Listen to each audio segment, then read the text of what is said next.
우리가 구약 성경을 읽어보면 이스라엘 역사가 참 파란만장하죠. 처음 아브라함으로부터 시작해서 거대한 하나의 민족을 이루고 또 이스라엘이라는 영토를 차지하여 하나의 국가에 이르기까지의 역사가 참으로 순탄한 것이 하나도 없습니다. 그리고 하나님께서 택하신 민족이라면 무언가 형통하고 좀 영광스럽고 역사 속에 반짝반짝 빛이 났으면 하는 것이 우리의 기대치일진데, 역사에서 이스라엘은 다윗과 솔로몬의 시대를 제외하고는 그렇게까지 영광스러운 제국의 모습 혹은 영광스러운 국가의 모습을 제대로 보인 적도 없습니다. 늘 외세의 공격에 시달리고 수탈당하고 나라가 망하고 포로로 끌려가고 그런 역사가 계속 반복되는 거죠. 그런 이스라엘의 역사에서 그들의 실패에 대하여서 하나님께서는 선지자를 통하여 너희가 범죄했기 때문이다, 너희가 잘못했기 때문이다 라고 계속 지적을 해주십니다.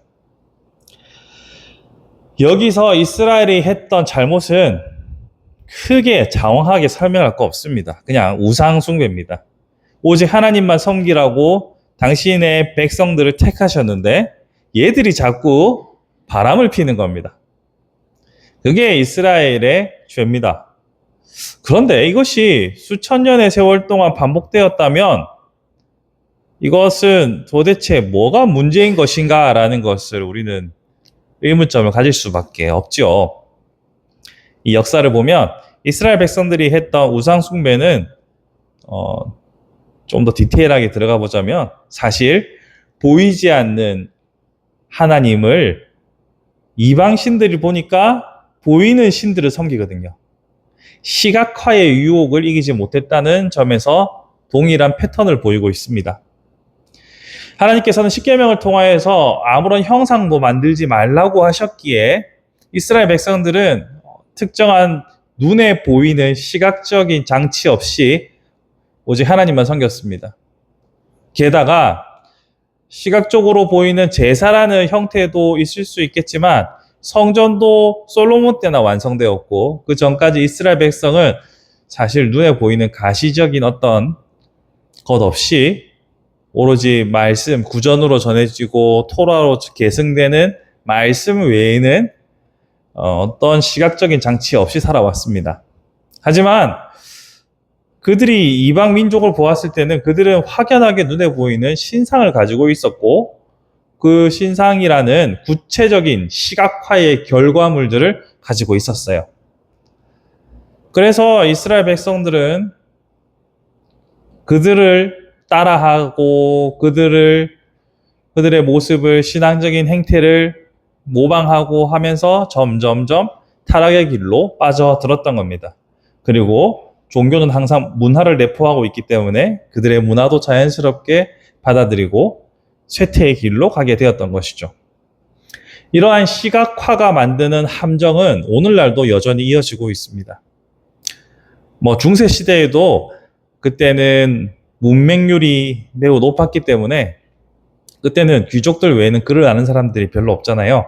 유럽 사회의 성당들을 보시면 스테인글라스라든지 그림이라든지 조각이라든지 이런 기독교 역사 성경의 한 페이지들을 그림으로 많이 표현해 놨던 것을 알 수 있는데요. 그것 또한 마찬가지로 시각화해서 빨리 배울 수 있도록, 빨리 익힐 수 있도록 하려고 했던 의도가 담겨 있었습니다.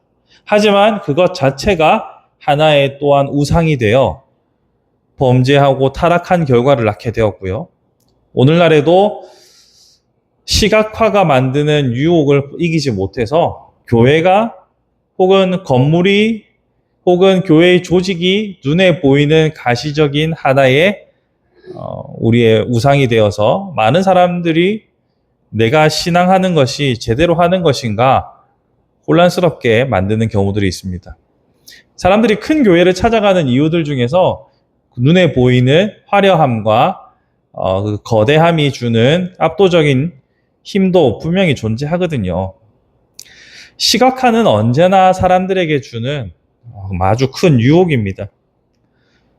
눈에 보이지 않는 하나님으로 만족하지 못하고 계속 무언가 시각화를 바란다는 것은 다른 말로 하면 그만큼 믿음이 온전하게 제자리에 자리 잡지 못하고 있다는 의미이기도 합니다.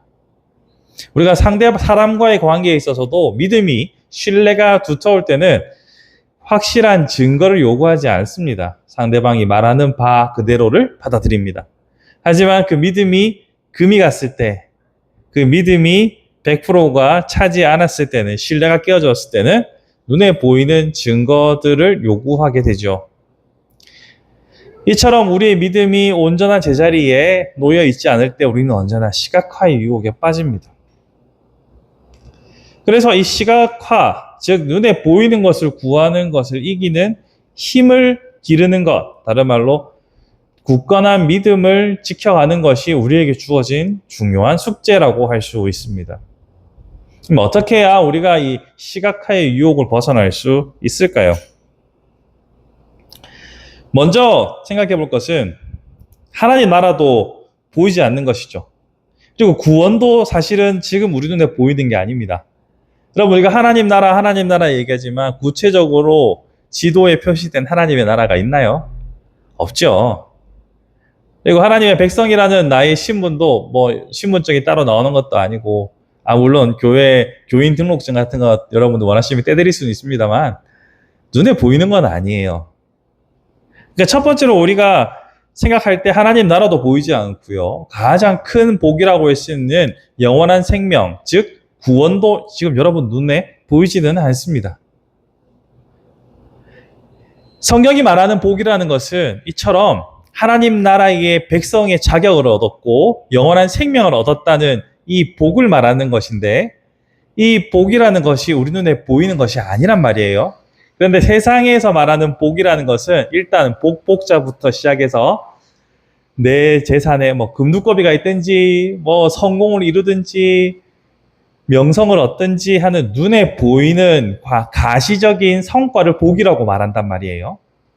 그러니 우리는 먼저 이 시각화의 유혹을 이기려면은 성경이 말하는 복과 세상이 말하는 복이 다르다는 걸 인정해야 합니다. 우리는 자꾸 세상이 성공이라고 말하고 복받았다고 말하는 가치들을 우리의 복이라고 착각하니까 하나님께서 우리에게 허락하신 복은 안 보이는 것들인데 자꾸 보이는 것으로 치환하려고 한단 말이죠. 그러다 보니 잘못된 욕심에 사로잡히는 겁니다. 자꾸 하나님 자체를 목적이 아니라 하나님을 수단으로 이용해서 눈에 보이는 복들을 찾으려고 혈안이 되는 거죠. 그러면 우리는 자연스레 믿음에서 멀어지게 되는 겁니다. 보이는 결과를 얻고자 하는 것이 아니라 보이지 않는 하나님께서 내게 허락하신 보이지 않는 복락을 누리며 사는 것, 그것이 성도입니다. 그것이 그리고 영원한 것입니다. 사실 세상에 있는 것이 어디 영원한 게 있나요? 영원한 건 없죠. 그런데도 우리는 자꾸 새로운 것을 찾아 헤맵니다. 보이는 시각의 굴레에서 벗어나서 보이지 않는 영원하신 하나님의 복락을 따라갈 수 있는 우리가 되어야 할 것입니다. 아울러서 생각할 것은 시각화의 유혹을 이기는 힘은 하나님께서 유일하게 시각화해 주신 게 하나 있어요. 그 바로 성경이죠. 글자로, 책으로 우리에게 말씀이신 하나님이 문자로 우리에게 시각화 되신 것이 바로 말씀입니다. 말씀이 육신이 되어 이 땅에 오셨다라는 그 말씀처럼 문자로, 활자로 우리에게 기록된 이 말씀이 우리로 하여금 하나님을 알게 하고 하나님을 더욱더 신뢰하게 만듭니다. 그러므로 우리는 말씀, 시각화된 하나님, 이 말씀에 날마다 가까이 하며 깊이 묵상하며 깨달아 알아야 합니다. 물론 기계적으로 하루에 정해진 분량을 읽는 것, 이런 것이 쉬운 건 아닙니다. 습관이 되는 것도 어렵고 사실 뭐 바쁘니까 빼먹기도 하지만 꾸준히 말씀을 가까이 함으로 당신의 뜻을 깨달아 알아가는 것은 우리가 자꾸 눈에 보이는 무언가를 추구하는 인간의 본성을 누그러뜨릴 수 있습니다. 그래서 말씀을 날마다 읽는 것이 중요합니다. 말씀을 가까이 하며 그 말씀을 묵상하는 것이 중요합니다. 또한 우리는 말씀을 접하는 방식이 읽는 것도 있지만 듣는 것도 있잖아요. 그래서 말씀을 자체를 요새 보면 어플에서 읽어주는 것도 있고 한데 그렇게 듣는 것도 좋고 해설에서 들려주는 설교도 참으로 여러분들에게 유익합니다. 그래서 읽기와 듣기 모두가 다 여러분들에게 매우 중요하고 필요한 작업이라는 것을 강조하고 싶습니다. 하지만 여기서 한 가지 중요한 것이 있습니다. 기계적으로 그냥 읽는 것, 그리고 또 기계적으로 듣는 것 자체가 의미가 없다고 할 수는 없지만 거기서 한 걸음 더 나가서 우리는 그 말씀을 묵상할 수 있어야 합니다. 그래서 묵상이라는 것은 익숙한 단어지만 한 번 더 생각해 보시면 깊이 생각하며 그 말씀을 곱씹어 보는 것을 말합니다. 한국 사람들의 많은 수가 참 바쁘게 살아가죠. 그래서 깊이 생각할 사색의 시간이 많이 없는 것이 현실입니다. 성도든 아니든. 그리고 깊이 사고하며 생각하는 훈련을 학교 때 못 받았어요. 학교 다닐 때는 다 주입식 교육으로 외우기에 바빴고 시험 치르기에 급급했습니다. 그래서 그러나 프랑스 같은 경우도 수능 시험을 보면 어떻게 사지선다해서 뭐 하는 게 아니라 서술하라가 거의 대부분입니다. 즉 생각하고 자신의 것으로 소화하는 과정을 거치는 훈련들이 우리는 비교적 부족한 편입니다. 그렇지만 우리는 이제부터 좀 도전을 해봤으면 좋겠어요. 깊이 생각해보기, 고민해보기를 시작했으면 좋겠습니다.